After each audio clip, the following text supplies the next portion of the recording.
One and horse on the courts in Harlem, and the next moment you're in the showroom, configuring the gunmetal and graphite exterior of your luxury car and your iPad mini. Oh, I bet you get a crazy crowd when you drive that car around the block in the old neighborhood, huh? Yeah, I'm living the dream. Mad pandemonium. But folks from back around the way are real proud of me. Yeah, I hear you. Local kid makes good.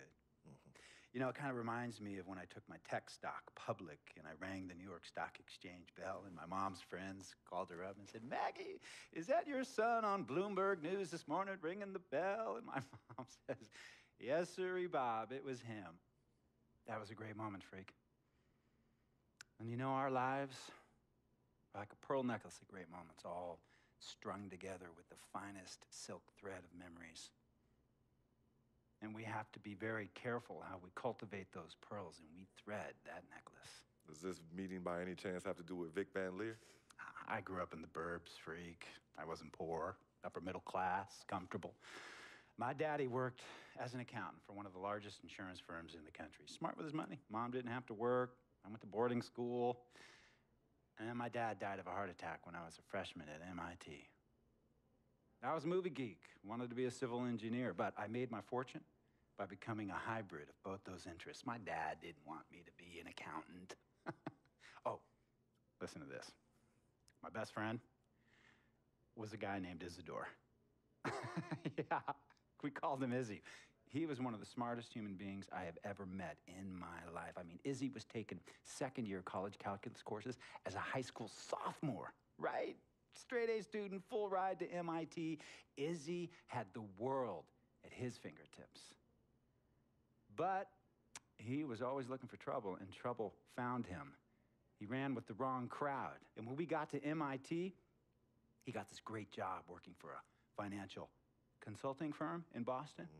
But every weekend, he would fly to Vegas. You see, Izzy had a system for counting cards in Vegas that had the big casinos on the strip. Oh, stymied. He would come back to MIT with suitcases filled with $200,000 in cold cash. What? Yeah. So your man Izzy was getting hit off like that? Like a fat rat in a cheddar cheese factory, freak. Okay, so what happened to this dude Izzy? Because he's dope. No, not dope. Dead.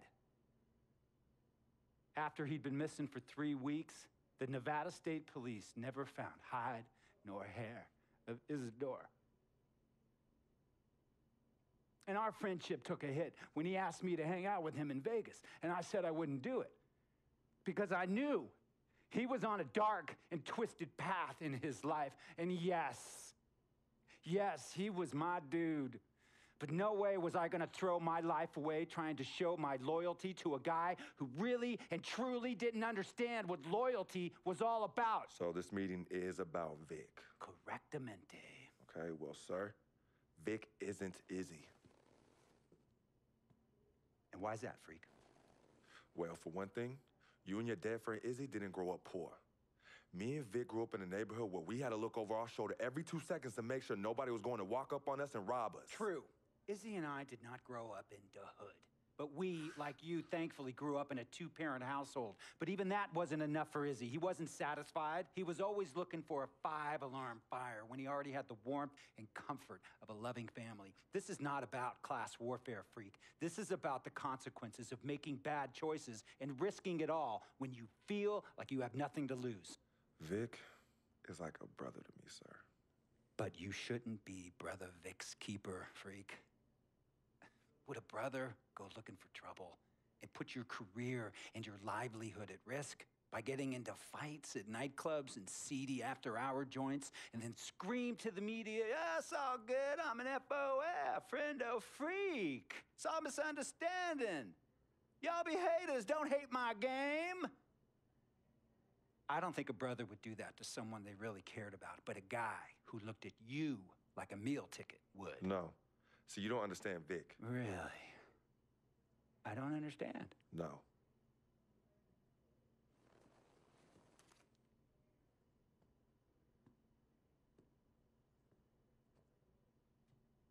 Look, man, It was a misunderstanding with the guy in the next VIP booth.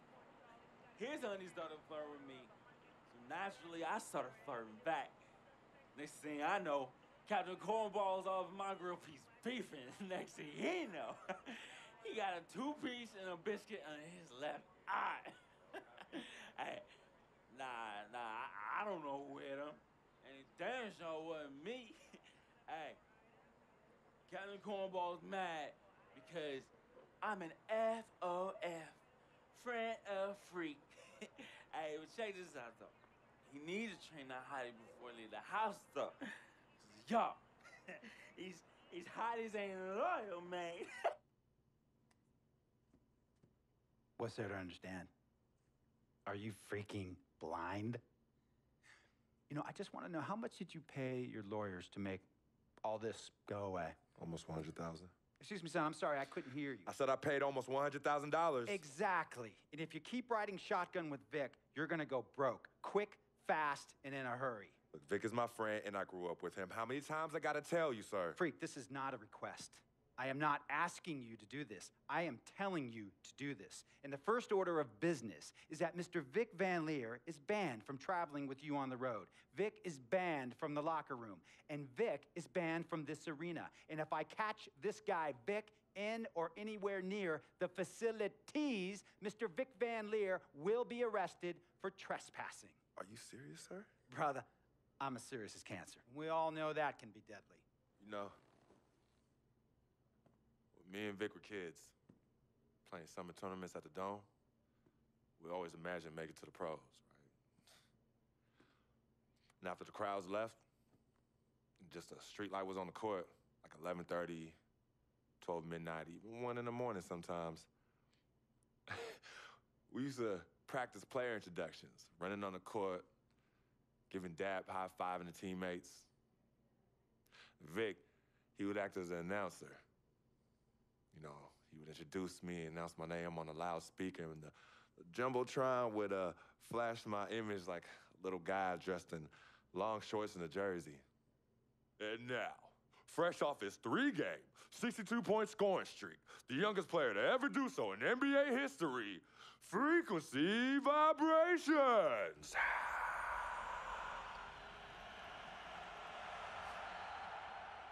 So me and Vic would sit in those empty bleachers at the Dome and dream like nobody's business.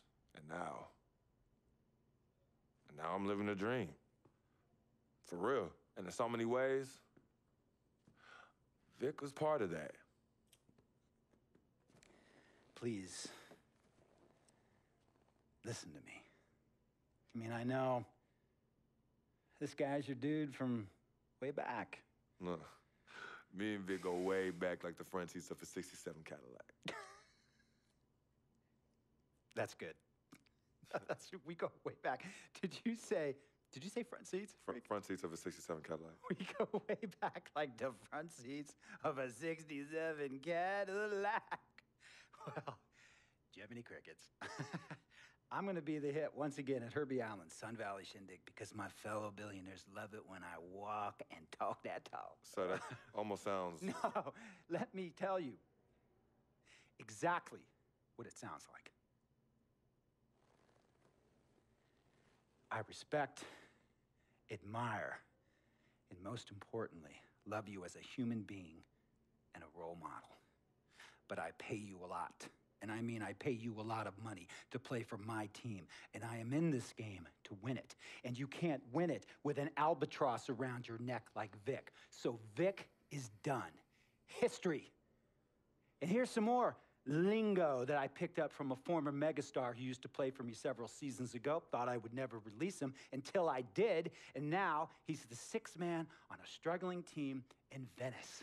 And yeah, I'm talking Venice with the canals and the gondolas and Harry's Bar, not the street ballers next to the fortune tellers on the beach in Cali. This guy used to tell me when he thought there was a player destroying our team, don't be a hero, cut that zero. And that is what I am telling you about Vic, freak. Don't be a hero, cut that zero. The only thing Vic brings into your life is headache and unwanted and unnecessary negative attention, and it will begin to affect your mindset. And when it affects your mindset, it's going to affect your play. And when it affects your play, it's going to affect my team. And when it affects my team, it's going to affect my money. And if it affects my money, Google Translate will become your new freaking friend. I want a championship ring, freak, and I want you to help me get that ring. And banners after banners hanging from the rafters in this arena. So, freak, hear me clearly and hear me good. V, G, Vic, gotta go!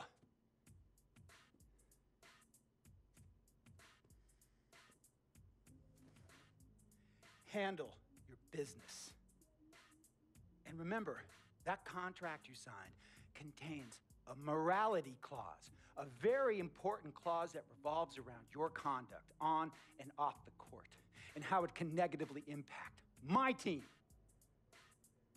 Now, I don't want you to have to learn Italian or Croatian as a second language. And hey, playing pro ball overseas, there's nothing wrong with that. But the arenas are nothing like this, nor will the money be the same.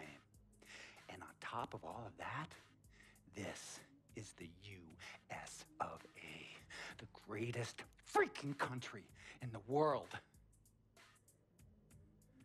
Ask yourself, is Vic worth all that? Think about it. Think long, think wrong.